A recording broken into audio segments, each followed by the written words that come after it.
الحمد للہ رب العالمین والصلاة والسلام علی سید الانبیاء والمرسلین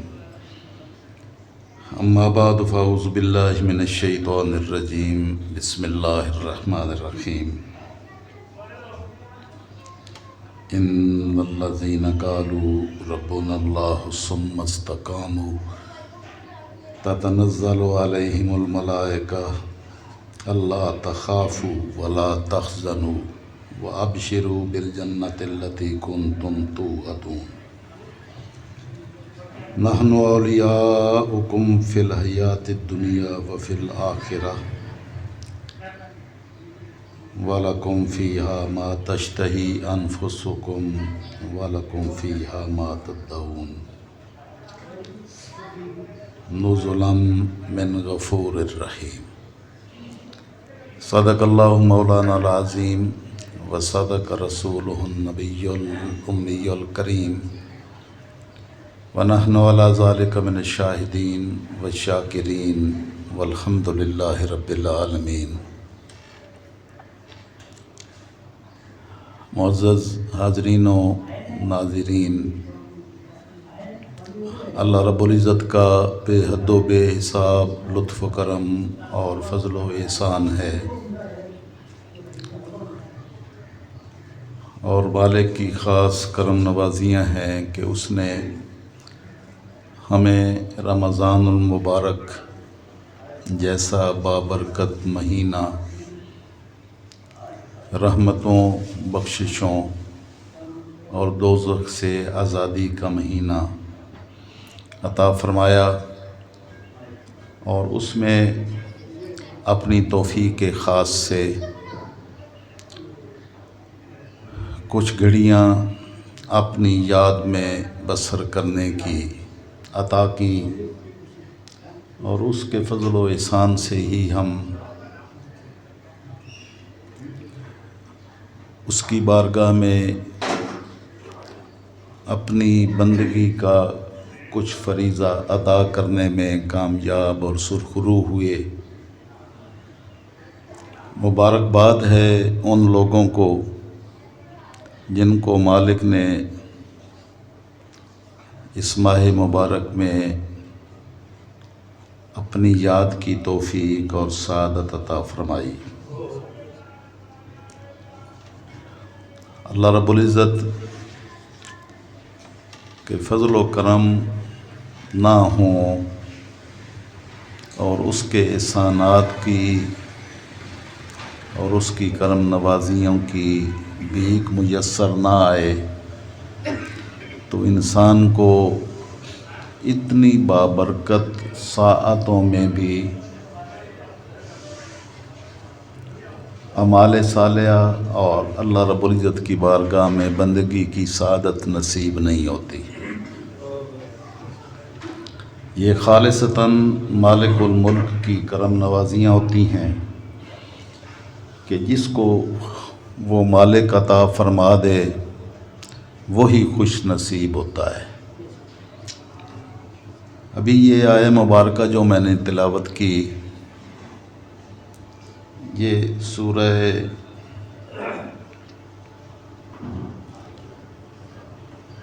حامیم سجدہ کی آیات مبارکہ تھیں۔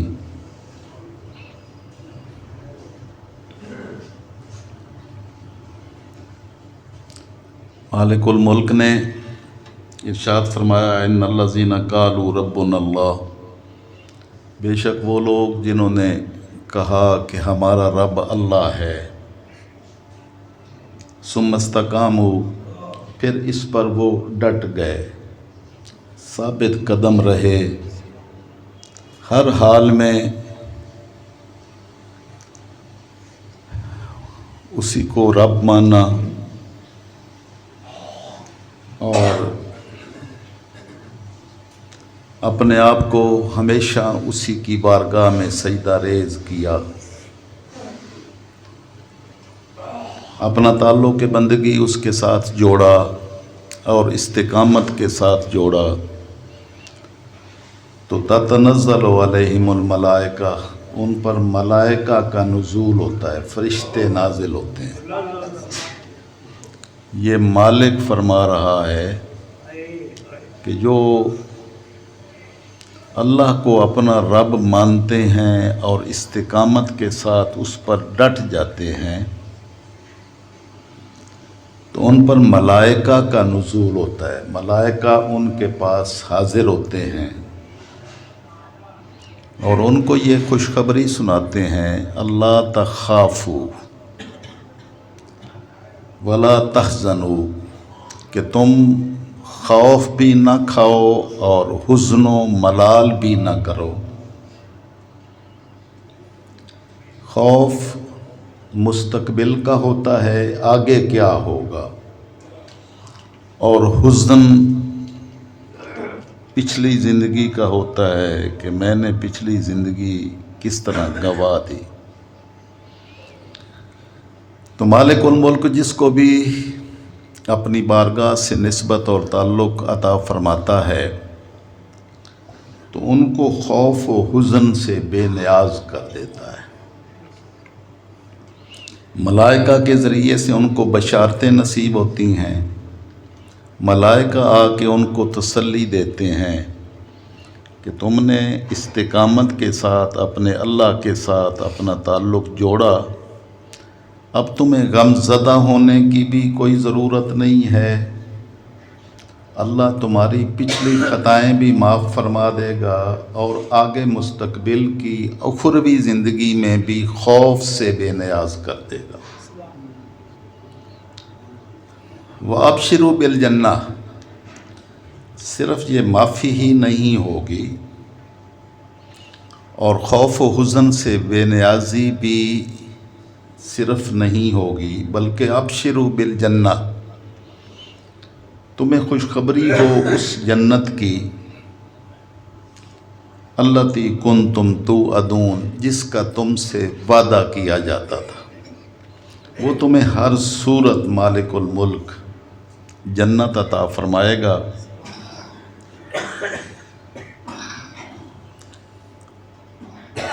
نحن اولیاؤکم فی الحیات الدنیا و فی الآخرہ، صرف یہ وعدہ نہیں ہے جو ملائکہ نے آپ کو دیا ہے، بلکہ مالک اعلان کرتا ہے کہ ہم دنیا میں بھی تمہارے مددگار ہیں اور آخرت میں بھی مددگار۔ اب یہ مالک اعلان کرتا ہے۔ پہلے فرشتوں کو بھیجنے کی بات کی کہ فرشتے آتے ہیں، تو فرشتے لازمی بات ہے مومن بندوں کو ہی تسلی دینے کے لیے آتے ہیں، اور مومنین کو اس زندگی میں جہاں کہیں بھی کوئی پریشانی آتی ہے اور کہیں بھی اس کے لیے کوئی مشکل پیش آتی ہے تو مالک ملائکہ فرشتوں کے ذریعے سے اس کی دلجوئی فرماتا ہے، اور اللہ کریم جب اپنے بندوں کی دلجوئی کرتا ہے تو اس کا مطلب ہے کہ مالک ان سے کس طرح خوش ہے۔ یہ ان کے لیے اعلان ہے جو استقامت فی الدین اختیار کرتے ہیں، دین میں استقامت کے ساتھ مضبوطی کے ساتھ جمع رہتے ہوئے اس پر قائم رہتے ہیں۔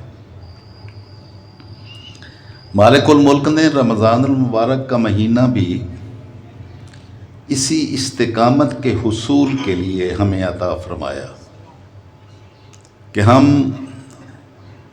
ایک پریکٹس کریں جس کے ذریعے سے اپنے آپ کو اللہ کی ذات کے ساتھ جوڑیں، اور مالک الملک آسانیاں پیدا کر کے شیطان کی شیطنت سے بچا کر سیدھے راستے پر چلنے کی ایسی آسانی دیتا ہے کہ اگر انسان ازلی بدبخت و بد نصیب نہ ہو تو اس کے لیے سارے وسائل اور ذرائع مواقع اللہ رب العزت اپنی رضا کے پیدا فرما دیتا ہے۔ ملائکہ کے ذریعے سے بھی انسان کو خوشخبریاں نصیب ہوتی ہیں، اور مالک خود بھی اپنے بندوں کو اعلان کرتا ہے کہ ہم تمہارے ساتھ ہیں، دنیا میں بھی اور آخرت میں بھی۔ نحن اولیاؤکم، ہم تمہارے مددگار ہیں، اور جس کا مددگار اللہ ہو، دنیا میں بھی اللہ مددگار ہو، دوست ہو، ساتھ ہو، اور آخرت میں بھی مددگار، دوست اور ساتھی ہو، تو اس کو اللہ کے سوا پھر کسی اور چیز کی کیا ضرورت پیش آ سکتی ہے۔ اور تمہارے لیے مالک نے ایک تو اپنی معیت کا، اپنی دوستی کا، اپنی قربت کا اعلان فرمایا، اور فرمایا وَلَكُمْ فِيهَا، جو جنت تمہارے لیے تیار کی ہے وہ کوئی معمولی بات نہیں ہے۔ تم نے تو وہ نہ جنت کسی آنکھ نے دیکھی ہے، نہ اس کے بارے میں کوئی سنا ہے کہ اس کی اصل حقیقت کیا ہے۔ یہ تو جب وہ جائیں گے تو ان کو پتہ چلے گا کہ مالک نے کیا کیا تیار کیا ہے۔ لیکن اتنا بتا دیا مالک الملک نے، وَلَكُمْ فِيهَا مَا تَشْتَهِي أَنفُسُكُمْ وَلَكُمْ فِيهَا مَا تَدَّعُونَ، جو تم چاہو گے مالک اس جنت میں تمہارے سامنے لا کر رکھ دے گا۔ تمہیں اپنی خواہش اور اپنی اشتہا کے مطابق جو تمنا و آرزو ہوگی، یہ اعمال صالحہ یہاں یہ دنیا کے اعمال ہیں، آخرت میں اعمال نہیں ہوں گے، جزا ہوگی۔ آخرت میں یہ نمازیں بھی نہیں ہوں گی، یہ وضو بھی نہیں ہوں گے، یہ عبادتیں، یہ ریاضتیں دنیا کے لیے ہیں، اور جو دنیا میں عبادتوں اور ریاضتوں کی کمائی کر لیتا ہے مالک صرف آخرت میں جزا دے گا، اور اتنی بڑی جزا، سبحان اللہ، کہ جو تمہارے دماغ میں، ذہن میں، آرزو میں، خواہش میں آئے گا تمہارے سامنے حاضر ہوگا۔ ہم دنیا کی زندگی میں پتہ نہیں کتنی کد و کاوش، محنتیں، رات دن لگے ہوتے ہیں حلال و حرام کی تمیز کیے بغیر، دنیا کے حصول میں لگے ہوئے ہوتے ہیں۔ تو مالک نے فرمایا کہ ہم تمہیں ان سارے اعمال سے بے نیاز کر دیں گے، جو چاہو گے وہ تمہارے پاس حاضر و موجود ہوگا، اور جو منگواؤ گے، چاہو گے، وہ تمہارے پاس میسر ہوگا۔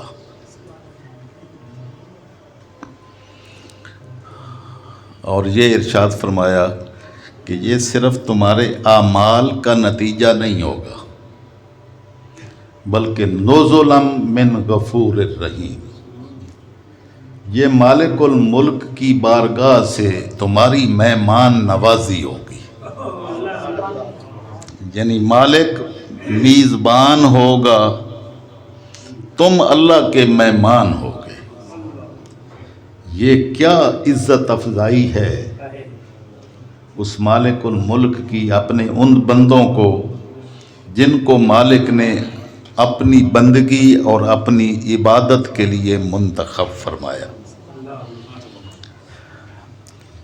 انسان اجر و ثواب مانگتا پھرتا ہوتا ہے، یہاں سے مزدوری مانگتا پھرتا ہوتا ہے، وہ مزدوری 1000 2000 10,000 کی شکل میں ہوتی ہے، جس سے ضرورتیں بھی پوری نہیں ہوتی۔ لیکن مالک الملک نے جو ہماری مزدوری کرے گا ہم اس کو اتنا بے نیاز کر دیں گے کہ ساری کائنات اسی کی ہوگی، جو چاہے گا، جو مانگے گا، جو خواہش و تمنا کرے گا، اس کے لیے کسی قد و کاوش کی ضرورت نہیں ہوگی، وہ موجود ہوگا۔ اور مالک فرمائے گا کہ یہ تمہارے اعمال کا نتیجہ نہیں ہے، یہ ہماری مہمان نوازی ہے، یہ ہمارا دسترخوان ہے جو ہم نے تمہارے لیے رکھا ہے۔ یہ مالک الملک نے ان خوشخبریوں کے لیے، اس راستے کے راہیوں کو کامیابی کے لیے دنیا میں بھی آخرت میں بھی یہ رمضان المبارک کی بابرکت ساعتیں عطا فرمائی اور یہ پریکٹس کروائی۔ آج رمضان المبارک کا آخری دن بھی ہے اور جمعۃ المبارک بھی ہے، تو مالک نے ایک ایسی پریکٹس کروائی کہ تمہارے دل میں مالک کی رضا کے سوا کوئی اور شے نہ ہو۔ ہاں، آج دن ایک طرف خوشیوں کا ہے کہ اب رمضان المبارک کی جو پریکٹس تھی وہ ختم ہو رہی ہے، اور جنہوں نے اللہ کو راضی کرنے کے لیے عبادت و ریاضت میں وقت گزارا، ان کے چہروں پر مسکراہٹیں لانے کا بھی دن ہے۔ بس صرف یہ دیکھنا ہے کہ ہم نے مالک کو راضی کرنے کے لیے کیا کچھ کیا، اور اللہ کی بارگاہ میں تاجدار کائنات صلی اللہ تعالی وسلم نے ارشاد فرمایا کہ سب سے بہترین عمل وہ ہوتا ہے جو لگاتار طریقے سے کیا جائے۔ آگ کی بارگاہ میں پوچھا گیا کہ ای الاعمال احب الی اللہ، کون سا عمل اللہ کی بارگاہ میں سب سے زیادہ پسندیدہ ہے؟ تو آقا علیہ السلام نے فرمایا کہ سب سے پسندیدہ عمل ادومھا، جو لگاتار طریقے سے کیا جائے وہ عمل اللہ کی بارگاہ میں سب سے پسندیدہ ہے، وَإِن قَلَّ، اگرچہ وہ تھوڑا ہی کیوں نہ ہو۔ لگاتار طریقے سے کرنا، یہ جو نماز کی کوئی خاص ان گھڑیوں میں اللہ نے توفیق دی، تو ان نمازوں کی حفاظت اصل اللہ کی بارگاہ میں درجہ قبولیت رکھتی ہے، کہ جیسے اس رمضان مبارک کی ساعتوں میں اپنے اللہ کی رضا کی خاطر کچھ اعمال کرنے کی اس نے توفیق عطا فرمائی، تو ان کی حفاظت کی جائے، اس میں اضافہ کیا جائے، کیونکہ مومنین کی خوشیاں اللہ کی بارگاہ میں اس جبین نیاز کو جھکانے میں ہے۔ جو عید الفطر ہوتی ہے، باقی دنوں میں 5 نمازیں فرض ہوتی ہیں، عید والے دن مومنین کی خوشیوں کی صورت اللہ نے ایک اور نماز کی صورت میں واجب کر دی، کہ میرے بندے وہ ہوتے ہیں جب وہ خوشی کی عالم میں ہوتے ہیں تو وہ کوئی ڈھول نہیں بجاتے، وہ نافرمانی کے کام نہیں کرتے، بلکہ ان کی جبین نیاز میری بارگاہ میں ایک مرتبہ مزید جھک جاتی ہے اور وہ سجدہ ریز ہوتے ہیں۔ اور جو اللہ کی بندگی سے منہ موڑتا ہے اور اس کی بارگاہ میں سجدہ ریزی نہیں کرتا، تو اس بد نصیب کے لیے اس کا دوست شیطان ہوتا ہے۔ اللہ رب العزت نے ارشاد فرمایا، یہ سورہ زخرف میں ہے، وَمَن يَعْشُ عَن ذِكْرِ الرَّحْمَنِ نُقَيِّضْ لَهُ شَيْطَانًا فَهُوَ لَهُ قَرِينٌ، جو اللہ کے ذکر سے منہ موڑتا ہے تو ہم جو ہماری بارگاہ میں آتا ہے اس کے تو ہم دوست مددگار ہوتے ہیں، اور جو ہماری بارگاہ سے منہ موڑتا ہے اس کا شیطان اس پر مسلط ہو جاتا ہے۔ اللہ کریم فرماتا ہے کہ جو ہماری ذکر سے، ہماری یاد سے منہ موڑتا ہے تو ہم اس پر شیطان اس کا ایک دوست مقرر کر دیتے ہیں۔ اور صرف مقرر کرنا قربت کے معنی میں نہیں ہے، بلکہ قیض فرمایا، نقیض لہو شیطانا۔ قیض کہتے ہیں انڈے کے اوپر جو چھلکا ہوتا ہے، انڈے کے اوپر چھلکا تو دیکھا ہے، ہر ایک نے دیکھا ہے۔ تو اللہ فرماتا ہے ہم اس پر شیطان کو اس طرح مسلط کرتے ہیں جیسے انڈے کے اوپر اس کا چھلکا ہوتا ہے۔ کوئی شے باہر کی اندر جا سکتی ہے؟ نہیں جا سکتی۔ تو مالک فرماتا ہے ہم شیطان کو اس پر اس طرح مسلط کرتے ہیں، نہ اس کو کوئی واعظ اثر کرتا ہے، نہ اس کو کوئی نصیحت اثر کرتی ہے، بس شیطنت اتنی اس کو اپنے چنگل میں گھیر لیتی ہے کہ اللہ رسول کی کوئی بات اس کے من میں داخل ہی نہیں ہو سکتی۔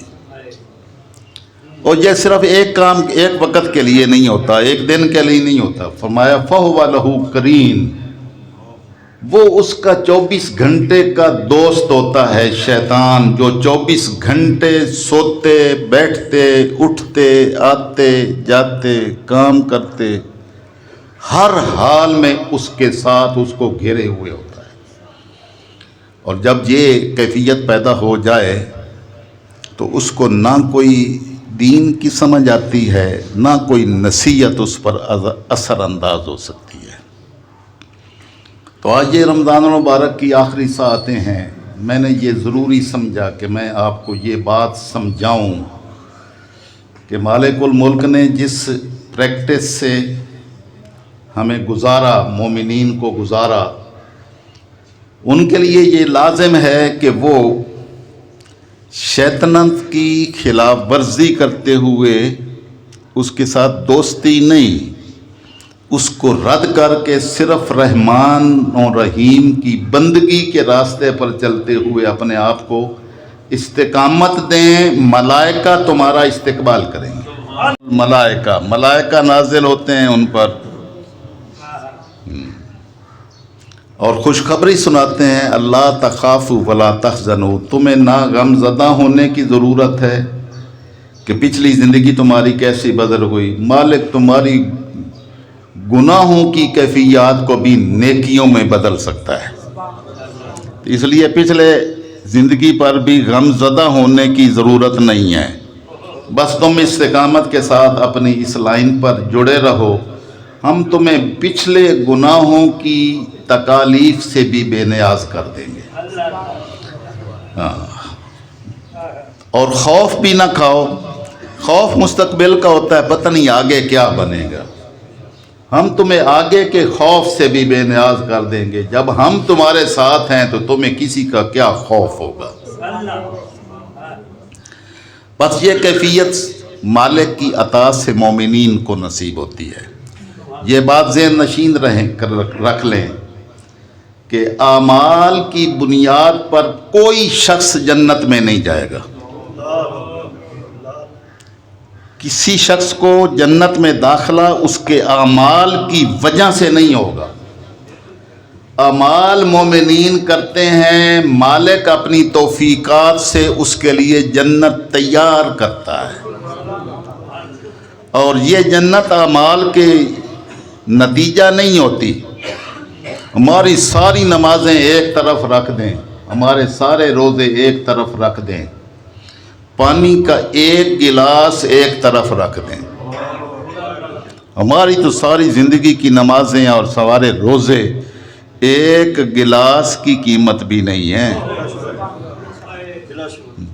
جس شخص کو پیاس تڑپا رہی ہو اور وہ مر رہا ہو پیاس سے، تو اس کو کہیں بھی پانی کا گلاس تمہیں تب ملے گا جب ساری نمازوں کے ثواب، روزوں کے ثواب، حجوں کے ثواب مجھے دے دو، تو بندہ اس حال میں یہ سودا بھی کرنے کے لیے تیار ہو جاتا ہے۔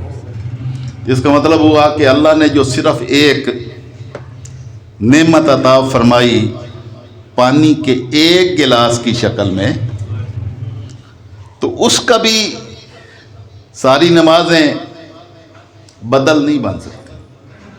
تو اس نے جو جنتوں کی ساری نعمتیں تیار کی ہیں اور دنیا میں باقی نعمتیں دی ہیں، یہ ساری اس کی عطا سے ہوتی ہیں۔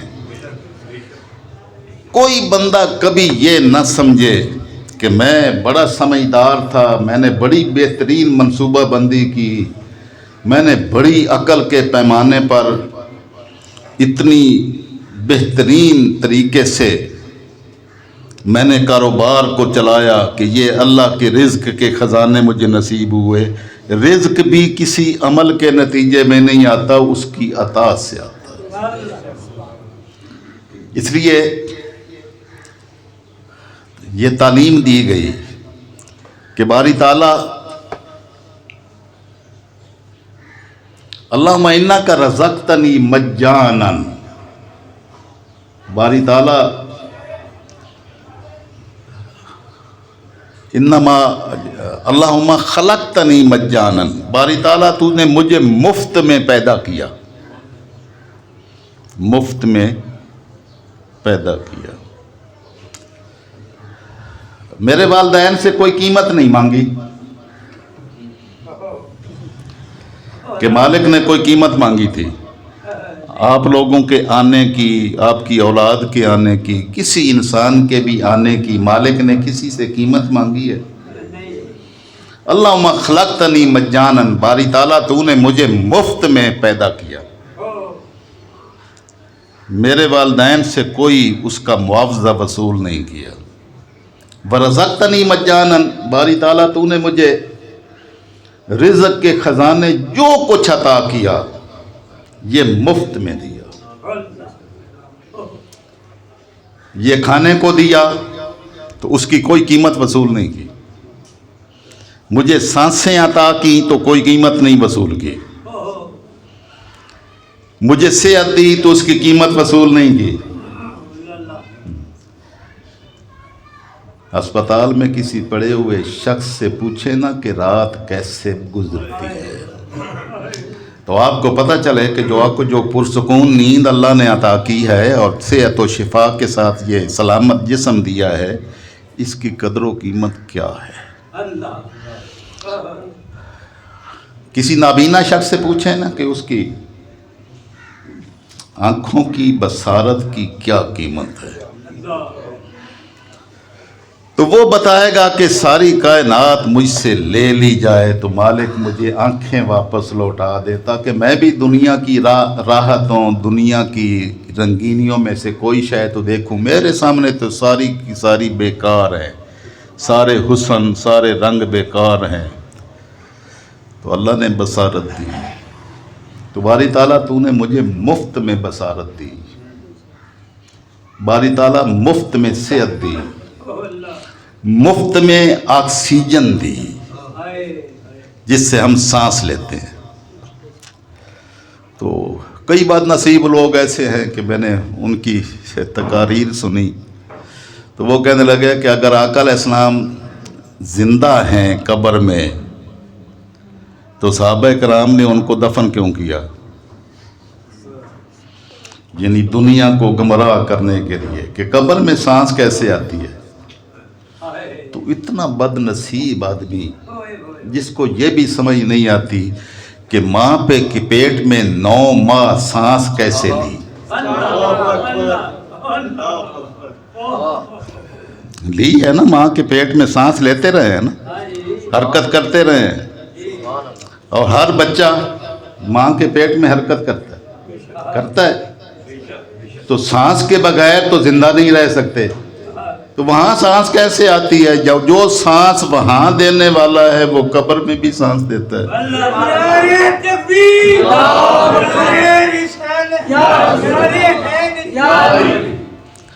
وہ بد نصیب لوگ ہیں جو مالک الملک کی قدرتوں کا جن کو ادراک ہی نہیں ہوتا۔ خوش نصیب وہ ہیں جو مالک کو علی کل شین قدیر مانتا ہے کہ میرا رب ہر شے پر قادر ہے۔ اسی ہر انڈے کے اندر بچہ پیدا ہوتا ہے۔ میں نے ابھی کہا کہ شیطان ارد گرد ہوتا ہے تو کوئی شے اندر داخل نہیں ہو سکتی۔ انڈے میں کوئی شے باہر کی نہ ہوا جا سکتی ہے نہ کوئی چیز اندر جا سکتی ہے، نہیں نہ جا سکتی۔ تو مالک الملک اس انڈے کے اندر زندگی اس چوزے کو کیسے دیتا ہے؟ وہ اندر زندہ ہو جاتا ہے، ہوتا ہے نا، اور آپ باہر سے اس کو توڑ کے نہیں نکالتے، وہ اندر سے توڑ کے باہر نکلتا ہے۔ اس طرح ہر بچہ ماں کے پیٹ میں باہر سے کوئی شے داخل نہیں ہو سکتی۔ فی ظلمات ثلاث، ہم نے 3 پردوں میں تمہاری پرورش کی ہے۔ باہر سے کوئی شے اندر نہ جا سکتی تھی، لیکن ہم نے تمہاری خوراک بھی بھیجی، تمہاری سانس بھی بھیجی۔ تو وہ مالک الملک اس بات پر قادر ہے، اور یہ ساتھ اعلان بھی فرمایا کہ شہداء جو ہیں، شہداء وہ زندہ ہیں۔ تو اللہ کا اعلان بھی ہے، ہماری آنکھوں کا مشاہدہ بھی ہے، آنکھوں سے دیکھتے بھی ہیں۔ اس کے باوجود کوئی سید الانبیاء صلی اللہ تعالی وسلم کی حیات کا قائل نہ ہو تو اس سے بڑا بدبخت و بد نصیب دنیا میں کوئی نہیں ہو سکتا۔ تو مالک الملک نے ہمارے لیے اہتمام فرمائے۔ میں نے کہا کہ یہ ہمارے اعمال اس کی کسی ایک نعمت کا بھی بدل نہیں ہے۔ اور یہ بات ذہن نشین کر لیں کہ میں نے سر سجدے میں رکھ کر اس کی جو بندگی کا فریضہ سر انجام دیا ہے، یہ کوئی مالک پر احسان نہیں کیا ہے، اپنے لیے عطاؤں کے دروازے کھولے ہیں کہ وہ مالک الملک تمہارے لیے اپنی عطاؤں کے دروازے کھول دے گا۔ مالک کی عطائیں ہیں۔ میں ایک امیر کبیر شخص کی ایک بات پڑھ رہا تھا، تو وہ 90-95 سال کی عمر میں اس کو ہسپتال میں ایڈمٹ ہونا پڑا۔ ایک رات اس کو آکسیجن لگی، تو 1-2 دن گزرے تو انہوں نے ہزاروں ڈالر کا بل بنا دیا۔ وہ رونے لگا۔ ہسپتال والے نے پوچھا تیرے پاس پیسے نہیں ہیں؟ رونے لگ گیا بل دیکھ کر۔ انہوں نے کہا کہ نہیں، یہ بات نہیں، بس مجھے یہ آج سمجھ آئی ہے کہ تم نے مجھے آکسیجن ایک رات دی تو اتنے پیسے وصول کیے۔ میں کیا بد نصیب شخص تھا جس نے 95 سال مجھے مفت میں آکسیجن دی اور میں نے ایک سجدہ بھی نہیں ادا کیا۔ کتنی اس کی کرم نوازیاں۔ تو ایک رات کے بدلے میں اگر اتنا بل بنتا ہے تو 95 سال کی راتوں اور دنوں کی آکسیجن کا کیا حساب ہوگا۔ اس میرے مالک نے مجھے اپنی کرم نوازیوں سے نوازا بغیر کسی معاوضے کے۔ اللہم خلقتنی مجانن، باری تعالیٰ تو نے مجھے مفت میں پیدا کیا، رزقتنی مجانن، مجھے مفت میں رزق عطا کیا، فاغفر لی مجانن، تو رب ذوالجلال مجھے مفت میں معافی بھی دے دے۔ مجھے مالک الملک بغیر کسی معاوضے کے مفت میں معافی بھی دے دے۔ بس مالک الملک کی بارگاہ میں اس سے معافی مانگیں اور اپنی زندگی کے ہر موڑ پر اس کی عطاؤں کو یاد کریں کہ مالک نے یہ کرم نوازیاں فرمائی، اور اگر آنے کی اپنی بارگاہ میں توفیق دی ہے تو یہ اس کا کرم ہے، وگرنہ تمہارے کندھوں کا محتاج مالک نہیں ہے کہ تمہارے کندھے آگے ہوئے تو دین باقی بچے گا، تم نے پیچھے کھینچ لیا تو دھڑام سے دین گر جائے گا۔ ایسا نہیں ہے۔ اللہ رب العزت اور لوگوں کو اور مخلوق کو لے آئے گا، پتنی کتنی کروڑہا اربہا مخلوقات ہیں، وَيَفْعَلُونَ مَا يُؤْمَرُونَ، جو ان کو حکم ہوتا ہے وہ بندگی کرتے ہیں، اللہ کا حکم مانتے ہیں۔ صرف انسان کو اختیار دیا ہے کہ وہ نافرمانی کے راستے پر بھی چل سکتا ہے، فرما برداری کے راستے پر بھی چل سکتا ہے۔ جب فرما برداری کے راستے پر چلتا ہے تو مالک کی عطائیں اتنی زیادہ ہو جاتی ہیں کہ وہ جنت اس کے حوالے کر دیتا ہے۔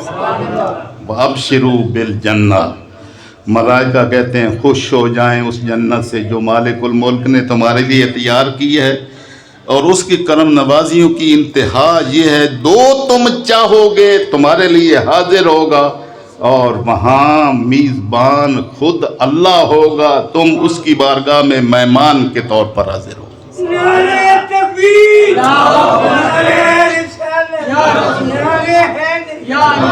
یہ مالک الملک نے راستے کھولے ہیں رمضان المبارک کی برکت گھڑیوں کے ذریعے سے، ان کو غنیمت جان لیں، اور اس میں جتنی کوئی ٹوٹی پھوٹی کوئی چند سجدے کرنے کی توفیق مالک نے دی ہے، اس پر اس کے سی بارگاہ میں دوام مانگے کہ باری تعالیٰ یہ سارا سال مجھے اسی طرح اس سے بڑھ کر اپنی بندگی کی سعادت اور توفیق دے دے، کیونکہ تیری توفیق کے بغیر تیری بارگاہ میں حاضری نہیں ہو سکتی۔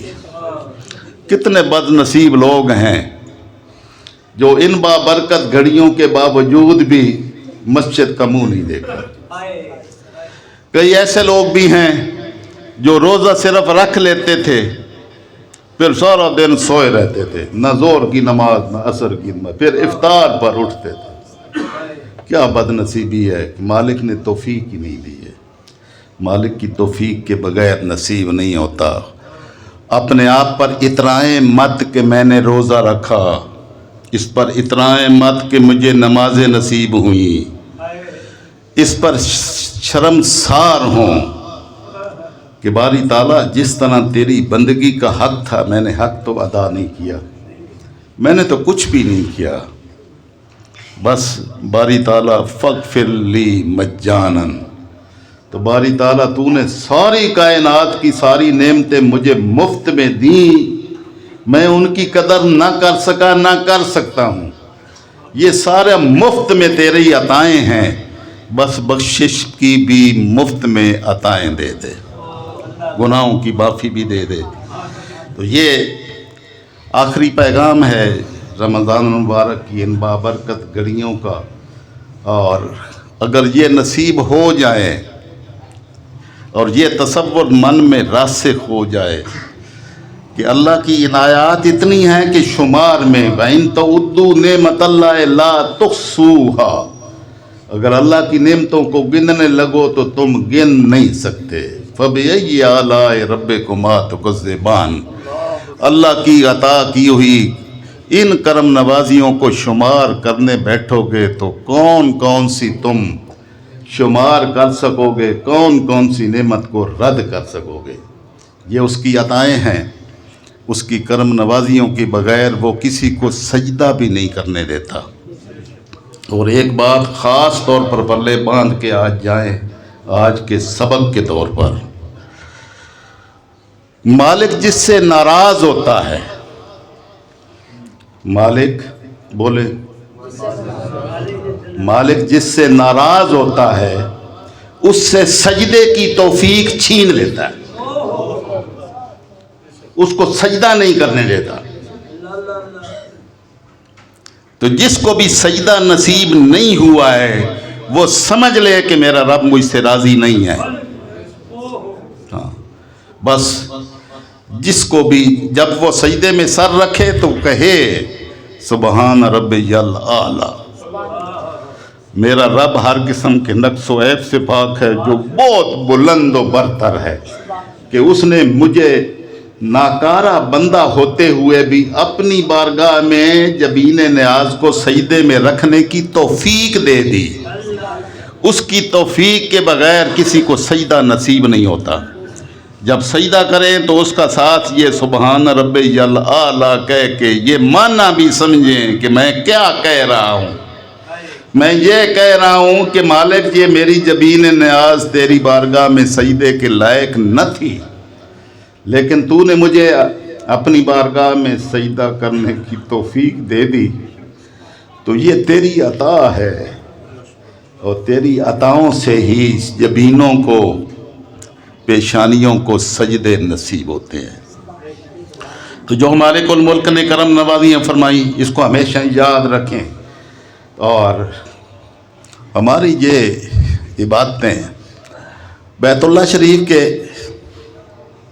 پردوں میں ایک شخص ساری رات زارو قطار رو کے التجائیں کر رہا تھا، اور مالک کی بارگاہ میں عرض کر رہا تھا ما عبدنا کا حق کا عبادتک، باری تعالیٰ جس طرح تیری عبادت کا حق تھا میں نے حق ادا نہیں کیا۔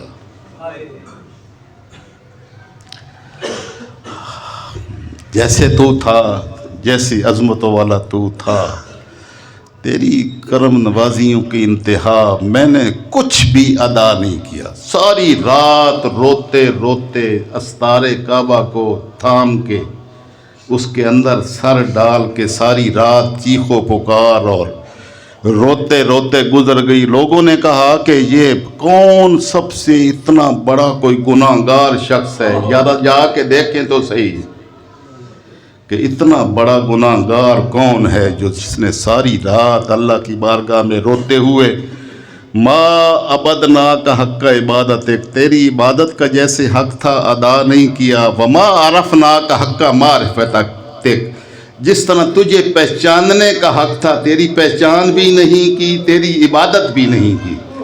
تو لوگوں نے آگے ہو کے جب دیکھا کہ جو ساری رات رو کے یہ اعلان کر رہا تھا وہ امام زین العابدین تھے۔ تو جس بارگاہ میں امام زین العابدین عبادت کرنے والوں کی زینت،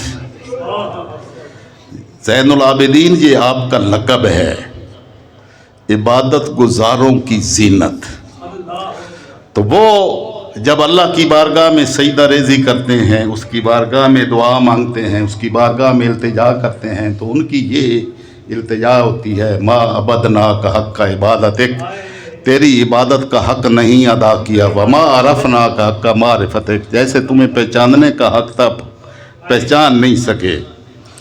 اور جتنی عطائیں مالک کی ہیں اس پر راضی ہو جائیں،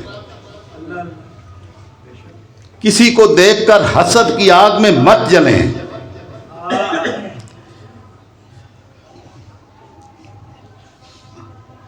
اللہ یبسط ویقدر، اللہ جس کے لیے چاہتا ہے رزق وسیع کر دیتا ہے، جس کے لیے چاہتا ہے کم کر دیتا ہے۔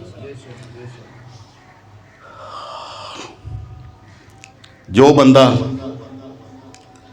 من میں حسد اور بغض، دوسروں کو دیکھ کر بغض میں جل جاتا ہے، وہ اللہ کی عطا سے ناراضگی کا اظہار کرتا ہے کہ باری تعالیٰ تمہیں پتہ ہی نہیں چلا ہے، تم ایسے ہی اس کو دے دیا، کیوں دیا ہے؟